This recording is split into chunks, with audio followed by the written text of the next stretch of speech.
कहानी की शुरुआत में हमें एक प्लेन को दिखाया जाता है जो न्यूयॉर्क से टेक ऑफ कर रहा है। इस प्लेन के पायलट का नाम सली है। सली का एक को पायलट भी है। प्लेन के टेक ऑफ करने के 3 मिनट बाद जब प्लेन आसमान में 2800 फीट की ऊंचाई पर होता है, तभी कुछ पक्षियों का झुंड इनकी प्लेन से आकर टकराता है, जिसकी वजह से प्लेन के दोनों इंजन पूरी तरह से डैमेज हो जाते हैं। सली रेडियो से कंट्रोल रूम को ये इन्फॉर्मेशन देता है। कंट्रोल रूम सली से कहता है कि तुम्हें वापस आना होगा, हम तुम्हारे लिए रनवे खाली करवा रहे हैं। सली कहता है हम वापस नहीं आ सकते, हम हडसन नदी पर लैंड कर रहे हैं। कंट्रोल रूम से सली को बताया जाता है कि तुम्हारे लिए रनवे खाली करवाया गया है, तुम जल्दी से वापस आ जाओ। सली कहता है कि हम वापस नहीं पहुंच सकते, हमें हडसन नदी पर लैंड करना होगा, जो एक बहुत बड़ी नदी है। आज से पहले किसी प्लेन ने इस नदी पर लैंड नहीं किया। कंट्रोल रूम उन्हें ऑर्डर देता है कि तुम्हें वापस आना पड़ेगा, और तभी इनका संपर्क टूट जाता है और सली अपने को पायलट के साथ इतने बड़े प्लेन को एक तेज झटके के साथ हडसन नदी पर लैंड करवा देता है। अंदर सबके सब डर जाते हैं। इसके बाद सभी इमरजेंसी दरवाजे खोल दिए जाते हैं और एक एक करके सबको बाहर निकाला जाता है। सबके सब पैसेंजर प्लेन की पंखुड़ियों पर खड़े हो जाते हैं और जल्दी यहाँ पर पानी के स्टीमर्स आ जाते हैं जो पैसेंजर्स को वापस यहाँ से सुरक्षित ले जाएंगे। और यहाँ पर हेलीकॉप्टर्स भी आते हैं जिसमें स्विमर्स होते हैं और वो उन लोगों को बचाते हैं जो पानी में फंसे हुए होते हैं। और इस तरह से यहाँ पर सबकी जान बच जाती है। और आखिर में सली और उसका को पायलट वो दोनों भी प्लेन से उतर जाते हैं।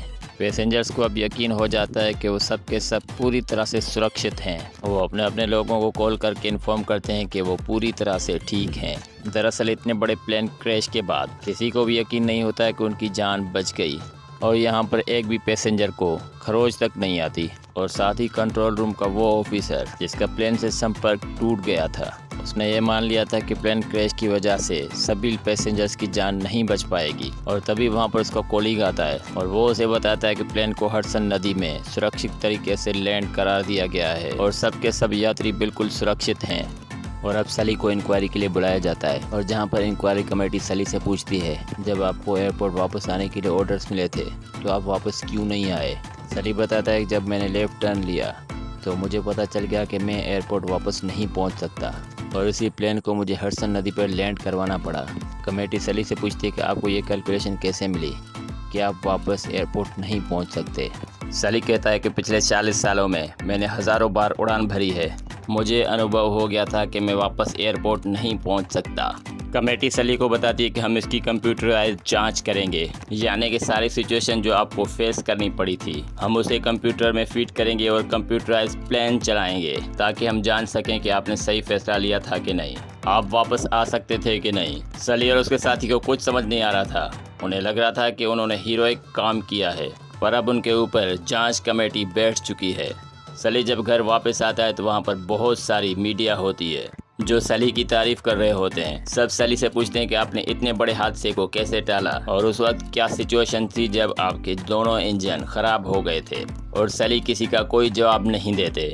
अगले दिन मीडिया में ये खबर आना शुरू हो जाती है कि सली प्लेन को वापस रनवे में यानी एयरपोर्ट ला सकते थे, पर उन्होंने हडसन नदी में लैंड किया, जिसकी वजह से उन्हें सभी यात्रियों की, सभी मुसाफिरों की जान खतरे में डाली। सली हीरो है या खलनायक, ये आने वाला वक्त बताएगा जब कमेटी अपना फाइनल फैसला सुनाएगी। सली इन सब बातों से बहुत परेशान हो जाता है। सली अपने को पायलट से मिलने जाता है। वो उसे कहता है कि मैंने पिछले 40 सालों में हज़ारों बार उड़ान भरी है, लाखों लोगों को एक जगह से दूसरी जगह सुरक्षित ले गया, पर आज मुझे 40 सालों के बाद मुझे उन 208 सेकंड्स के लिए जज किया जा रहा है जब मैंने फैसला किया था कि प्लेन को हडसन नदी पे लैंड करना चाहिए। सली का को पायलट कहता है कि एक बार कंप्यूटराइज आंकड़े आ जाएं, इसके बाद ये साबित हो जाएगा कि आपने जो फैसला लिया था वो बिल्कुल सही था। पर सली को अंदर ही अंदर तकलीफ हो रही होती है कि सब उस पर शक कर रहे हैं, जिसकी वजह से सली को बार बार भ्रम आ रहे होते हैं। जिस प्लेन को उसने हडसन नदी पे लैंड करवाया था वो उसे शहर ले आया है, पर वो रनवे पर नहीं पहुँच पाता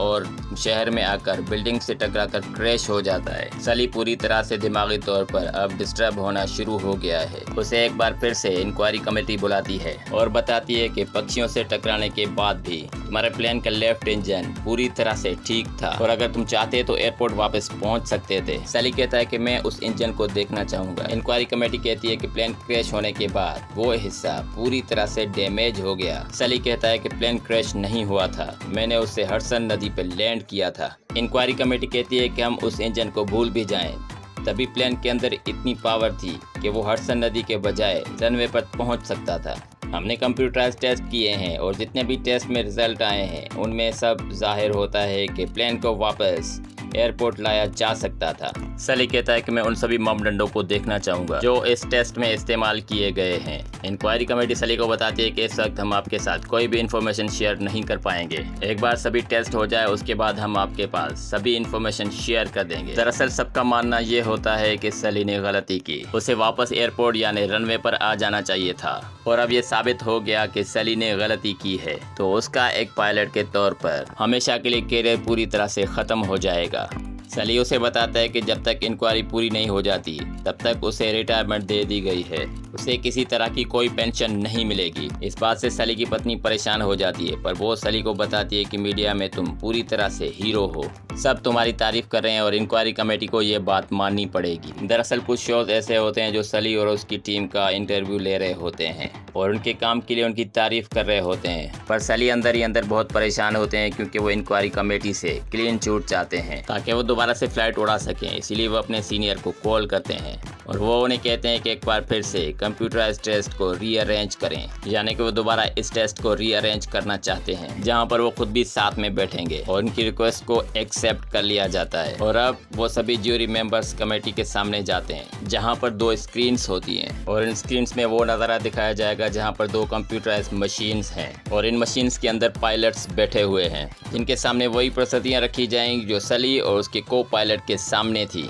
और सबसे पहले एक प्लेन को कंप्यूटराइज टेस्ट किया जाता है और वो सुरक्षित तरीके से उस जगह से जिस जगह पंछी टकराए थे एयरपोर्ट वापस आकर रनवे पर लैंडिंग कर जाता है। इसके बाद दूसरे पायलट्स को भी इसी तरह की सिचुएशन दी जाती है और वो भी सुरक्षित तरीके से रनवे पर लैंडिंग कर जाते हैं, यानी ये साबित हो जाता है कि सली से गलती हुई थी, उसे हडसन नदी पे लैंड न करके वापस एयरपोर्ट आना चाहिए था। पर सली ये सब कुछ देखकर सोच में पड़ जाता है, पर जल्दी वो कहता है कि आपके जो पायलट्स हैं वो इंसानों की तरह बिहेव नहीं कर रहे। जब उनके प्लेन से पक्षी टकराए तो वो इस तरह से वापस आए जैसे वो दूध लेने गए हों, पर असल में ऐसा नहीं हुआ था। पक्षी टकराने के बाद जब हमें पता चला कि हमारे दोनों इंजन खराब हो गए तो हमें बहुत सारी सिचुएशंस का सामना करना पड़ा था। अगर आप मानव की गलती ढूंढना चाहते हैं तो आपको इसे पूरी तरह से मानवीय बनाना चाहिए। और मैं जानना चाहता हूँ कि पायलट्स ने कितनी बार अभ्यास किया था। वहाँ पर जो लेडी होती है वो कहती है कि 17 बार। सली का को पायलट कहता है कि ये वीडियो गेम नहीं था बल्कि कई लोगों की जिंदगी और मौत का सवाल था। और अब एक बार फिर से सली के कहने के मुताबिक दोबारा टेस्ट किया जाता है।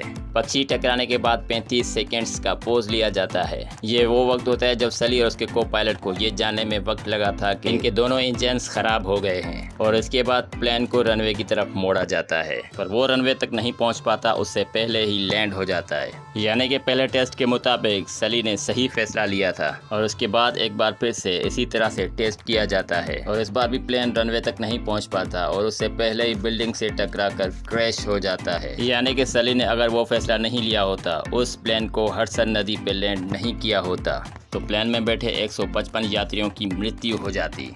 और अब यहाँ पर इन लोगों को प्लेन का लेफ्ट इंजन भी मिल जाता है जो इंक्वायरी कमीशन ने कहा था कि वो इंजन बिल्कुल ठीक था, पर उसकी जांच से पता चला कि वो पूरी तरह से डैमेज था, यानी वो चलने के लायक बिल्कुल भी नहीं था। यानी कि सली और उसके को पायलट ने जो इन्फॉर्मेशन दी थी वो बिल्कुल सही थी और सली और उसके को पायलट का इमरजेंसी लैंडिंग का जो फैसला था वो बिल्कुल सही था। और अब इंक्वायरी कमेटी को ये बात समझ में आ जाती है कि सली और उसके को पायलट का जो फैसला था वो बिल्कुल सही था। और सली कहता है कि ये मैंने अकेले नहीं किया, इसमें हमारी पूरी टीम शामिल थी और साथ साथ वो लोग भी जिन्होंने हमें पानी से निकाला, हमें रेस्क्यू किया। ये घटना 15 जनवरी सन 2009 में घटी थी जिसमें सली ने इतने लोगों की जान बचाई। और इस कहानी से हमें ये सबक मिलता है कि हमें कभी भी किसी भी सिचुएशन में डरना नहीं चाहिए। अगर आप सच्चे हैं, निडर हैं, तो कुदरत भी आपका साथ देती है। आप किसी भी तरह के इम्तिहान को पास कर सकते हैं। और इसके साथ ही ये कहानी यहीं पर ख़त्म हो जाती है और उम्मीद करते हैं कि ये कहानी आपको पसंद आई होगी। और मज़ीद ऐसी इंटरेस्टिंग वीडियो को देखने के लिए हमारे चैनल को सब्सक्राइब करें,